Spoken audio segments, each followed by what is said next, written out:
और अगर किसी ने बदमाशी करने का प्रयास किया, किसी बेटी को छेड़ने का प्रयास किया, किसी की इज्जत पे हाथ डालने का प्रयास किया या कहीं चोरी डकैती करने का प्रयास किया, तो अगले चौराहे पे जाते जाते पुलिस उसको स्वयं दबोच देगी, भाग नहीं पाएगा, उसको पता ही नहीं लगेगा। लेकिन अगले चौराहे पर इससे पहले कि कुछ हो तब तक राम नाम सत्य है की बात सामने आ जाएगी। संत कबीर नगर जनपद में आने वाले समय में अपना मेडिकल कॉलेज हो, मैंने प्रशासन से पहले ही कह रखा है कि भाई यहां के लिए भी जमीन चिन्हित करिए,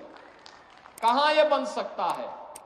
बस अड्डे के निर्माण की कार्रवाई को भी आगे बढ़ाया जा सके, जहां ये हो। अगर इतनी सब सुविधाएं देनी है तो उसके लिए सुरक्षा का माहौल चाहिए, और इसी के लिए integrated command and control centre, integrated command and control centre, जहां पे एक ही जगह से बैठ करके, एक कमरे में बैठ करके पूरे नगर और जनपद के प्रमुख स्थानों की सीसीटीवी से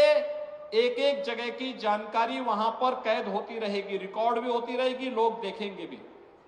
और अगर किसी ने बदमाशी करने का प्रयास किया, किसी बेटी को छेड़ने का प्रयास किया, किसी की इज्जत पे हाथ डालने का प्रयास किया या कहीं चोरी डकैती करने का प्रयास किया, तो अगले चौराहे पे जाते जाते पुलिस उसको स्वयं दबोच देगी, भाग नहीं पाएगा, वो भाग नहीं पाएगा। एक जगह से सब कुछ वहीं से उसको पता ही नहीं लगेगा। लेकिन अगले चौराहे पर इससे पहले कि कुछ हो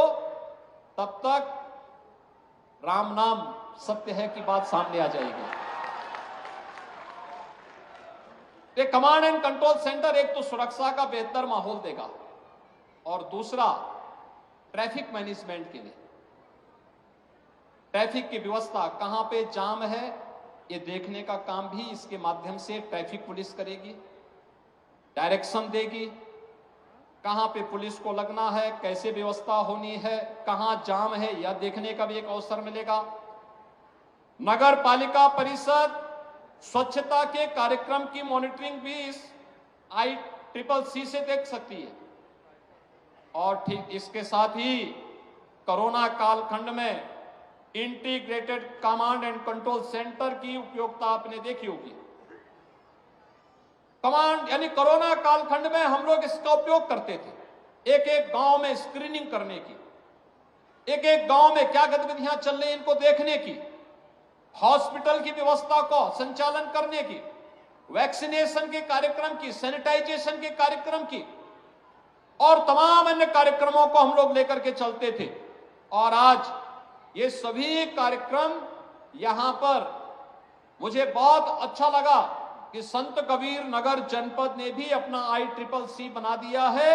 और उसको व्यवस्थित तरीके से आगे बढ़ाने के लिए कार्य किया है। मैं इसके लिए यहां के जनप्रतिनिधियों को भी धन्यवाद दूंगा कि इन्होंने अपनी निधि का उपयोग भी ICCC बनाने में किया, और उसका परिणाम है कि एक सुरक्षित खलीलाबाद, सुरक्षित मगहर, सुरक्षित संत कबीर नगर, उनके प्रयासों से आज यहां पे प्रशासन और शासन की योजना का लाभ यहां पर उसके माध्यम से लोगों को